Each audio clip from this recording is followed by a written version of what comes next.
Desert Healthcare District and Foundation presents a podcast that supports your health and wellness where you live. This is Healthy Desert, Healthy You, hosted by Will Dean. Now, here's Will. Hello, friends. Today, I am talking with someone who is determined to get you and me moving our bodies and improving our quality of life, right? Yes, determined. I like that word. I am with Jase Nagaia, who is the founder and instructor of Endeavor with Jase, which is a free community exercise class offered here in Palm Springs. Welcome, Jase. Thank you. It's great to be here. So tell me about your class. How do you describe it to someone you're meeting for the first time? All right. So I describe it as a low impact class that's designed to be inclusive. It's something that I designed because I was looking for diverse fitness environments. So I wanted to design something that was welcoming, something where everybody could feel like they belonged and take that pressure and that nervousness away from your first time joining a fitness class. All good things. But I do want to focus a little bit on low impact. Exactly what does that mean, and how is that different from aerobics that most people are familiar with? Sure. So when referencing impact, it's usually in reference to the impact on your joints. So when I say low impact, we're not doing any jumping, anything that would be hard on your knees, on your ankles, on your elbows, just really, I hate to use the word soft or gentle, but in that direction, but still getting a good workout versus a traditional aerobics class would be doing like jumping jacks or burpees or things that you could just imagine, like running where the impact when your foot hits the ground, it's creating that shock that goes through your body. And because of our demographic here, and I've never really been a fan of higher impact fitness classes, I figured that this was the way to go. And so we've been going strong since 2021, and I've never really felt the need to adjust at least that part of the exercise. All right, since 2021, tell me, and you've touched on this, but why did you want to start an aerobics class here in Palm Springs? Sure. Throughout the years, I've been involved in different aerobics classes or fitness classes, especially here in Palm Springs. And the one thing that I always felt was challenging was finding an environment where I felt like I belonged or felt welcomed or like a safe space. So I decided to, coming out from another fitness class, to create one that was really focused on that. So yes, it's a fitness class, it's wellness, but the priority was belonging, feeling welcome. And being a person of color, having that opportunity as a fitness instructor, and mind you, I became a fitness instructor during the pandemic while I was part of another fitness class, taking that and creating that environment where through representation, I could attract people that are looking for an instructor that may look like them or looking for a class that may have a little bit of everybody. My class has people of color, it has women, it has men, people of the LGBTQ community, people from all over Palm Springs. I get visitors that come in during season. Definitely have seen it unfold the way that I envisioned it when I created it. And as someone who's actually participated in your class, I can say there's actually quite an age range as well. Absolutely. Absolutely. My youngest student has been in their 20s, oldest in their knees. That's inspiring for the rest of us. No excuses for anybody. So representation is important, and absolutely okay. Let's go back a little bit. When did fitness become a personal priority for you in your life? So that's interesting because I've always considered myself pretty active. College was in San Francisco, so I've always lived in like bigger cities. After college, just stayed active, walking around and trying to incorporate some sort of fitness class into my routine. But I wouldn't say I was a diehard. That's always been fluid for me. And I think that's what makes me a better instructor to my students is the fluidity. People can relate to that. Sometimes we envision an instructor that's like buff, and that's super fitness guru the and perfect physique, absolutely. The perfect everything, yeah. And that could add to the intimidation. And I think for me is like that I have been fluid. I have had moments in my life where fitness hasn't been a priority, and I've experienced that challenge of getting back into it and trying to get back into that routine. And my class has witnessed that with me as well. Recently, my dad passing away last year and me having to take time and space for myself, which meant stepping outside of my routine. And that that contributed to some weight gain for me. And so my class, I feel like that made me a better instructor because they could look at me and say, hey, he's getting back into this.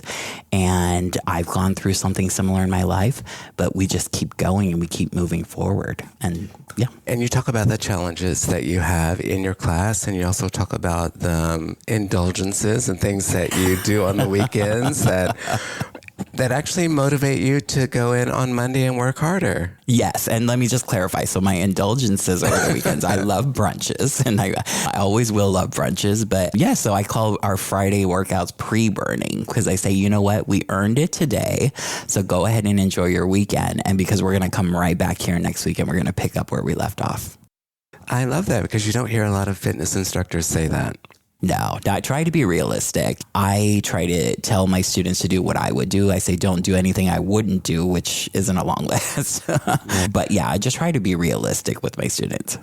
So you said earlier that the class has unfolded the way that you envisioned it. Have there been any surprises in the way that it's evolved over the years? I don't know if I would say surprise, but an awareness that I have now is sometimes things don't always look how you first picture it. So diversity was important to me. I wanted to see diversity in my class, and I definitely do. How diversity looks is a little bit different. And I think that it's up to each person to define what that looks like, because diverse can mean different things to different people. For me, it's a little bit of everybody, which is great. I want to look out into my class and see our community. And when an environment is homogenous, I feel like that's what's lacking, and that's what contributes to some discomfort for people like me. Okay, excellent. So I know your class has a loyal following. There are many full-time desert residents who participate, but you also have seasonal residents who come back every year. I do. What is the appeal? What do you think it is, or what do they tell you about your class? I think it's just a little bit of everything. I have people that enjoy the sense of community, coming and connecting with people, making friends, the desire to stay active while they are here temporarily, whether it be 3 to 6 months, and following their own fitness routines. And there is that flexibility in my class where I tell people modify as needed. So anybody with any fitness level can come in. I get people coming from all different areas with different limitations or abilities, and they're able to just jump right in. That inclusivity is really important, but also something you said about community, because I think so many people, especially now, are seeking community. Even when you're an introvert, you want community, and your class definitely provides that. We will continue our conversation in a moment, but first, this message. The air we breathe, the water we drink, and the land we live on are essential parts of living a thriving, healthy life here in the Coachella Valley. That's why the Desert Healthcare District and Foundation, with community partners, will present the second annual Healthy Desert, Healthy You Environmental Health Summit on September 11 and 12, 2025 at the Westin Mission Hills Resort in Rancho Mirage. We are bringing together environmental advocates, health experts, community leaders, and concerned residents like you to explore solutions to the environmental challenges we face. Join the conversation. Register today for this free event at healthydeserthealthyu.com. Welcome back to Healthy Desert, Healthy You. We continue now with our conversation. I wanted to talk a little bit about, just go back to the theme of low impact aerobics. What are the benefits to your body if you're consistently doing this? So you offer your class how many times a week and when? I offer my class 3 days a week on Mondays, Wednesdays, and Fridays at the Demuth Community Center. Excellent. And what are the benefits of low impact aerobics? So benefits of low impact aerobics is you're still, like for my class, for example, we're moving at 135 beats per minute. So we're getting a good workout. It's a cardio workout, cardiovascular. So it's really focused on getting you to focus on the endurance. We have a body conditioning part of it. So we're focusing on all major muscles. But again, as I mentioned, we're not jumping and we're not hard on the bodies. So just to make sure I clarify, because sometimes when people hear low impact, they're thinking it's a low energy type of class, and it's not. We have upbeat music. We're moving for the full hour. We're sweating, and on average, and all of our bodies are different, but I could speak for myself. I can burn up to 400 to 500 calories teaching the class. And our calculations are all different. It depends on how tall you are, your body mass, and there's all these things that come into play. But that's just an example of 400, 500 calorie burn in an aerobics class is pretty good considering it's low impact. That's a good workout. And actually during the class, you are telling people to keep moving. And even when you take a break, get a sip of water, you need to keep your feet, something moving. I wanted to talk a little bit about some other ways that you're involved in supporting the community of Palm Springs. Absolutely. So I am also a commissioner for our Parks and Recs department here in Palm Springs. I joined 2 years ago now. I love it. It allows me to give back to our community. It allows me to be involved with our Parks and Recs, our programming, all of the events and developments of our park and recreation areas. It's great to have that level of involvement. I'm also involved with the LGBTQ Center where I teach on occasion. I've volunteered for DAP Health, lots of organizations out here. One of the great benefits of living in Palm Springs is it's a very philanthropic town, and there's lots of opportunity to give back. How can any of our listeners who are interested in getting moving, as I was saying earlier, especially with you, Endeavor with Jase, how can they learn more about that? Yeah, so you can visit my website. It's www.endeavorpalmsprings.com.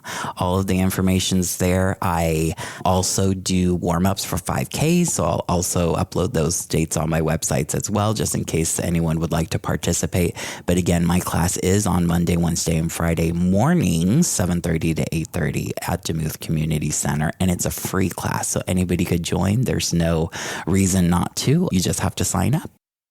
Oh, I know. There's one more thing I wanted to ask you about your class. So something that you do that I haven't seen other instructors do that really reflects your sense of giving back is your closing message at the end. Yes. Talk a little bit about that and why you do that. Yeah, so my closing message, I feel like fitness it's definitely a part of wellness, and I want people to think about it as not just our bodies, but our minds as well. So I try to remind my class to be present. My closing is I remind people to be kind, not only to others, but to ourselves, because self-care and self-love are our keys to happiness, joy, and peace. I remind them to be present because the past is over. There's no reason to dwell on it. And tomorrow's not here, but instead be in the moment, focus on this very second, and just carry that along with you. And then, of course, I remind them to be grateful, because sometimes it's hard to think about things to be grateful for, especially when we have all these things happening in the news and in our communities. But there will always be reasons to be grateful. The fact that we're alive, we're healthy, we have our community, we're in a beautiful city. It's good to remind yourselves that we have reasons to make us smile always. That is a great message to receive, especially when you are in a setting where you're taking care of yourself. Yes, absolutely.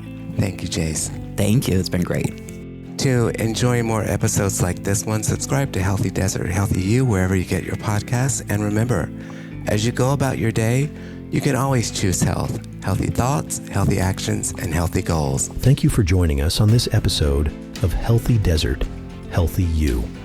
This podcast is a production of the Desert Healthcare District and Foundation in Palm Springs, California. For more information, please visit the website dhcd.org. Our annual conference site is healthydeserthealthyu.com. This podcast is available at most major podcast portals, including Amazon Music, Apple Podcasts, Audible, Captivate.fm, Spotify, and YouTube Music. Thanks for listening. Be sure to subscribe.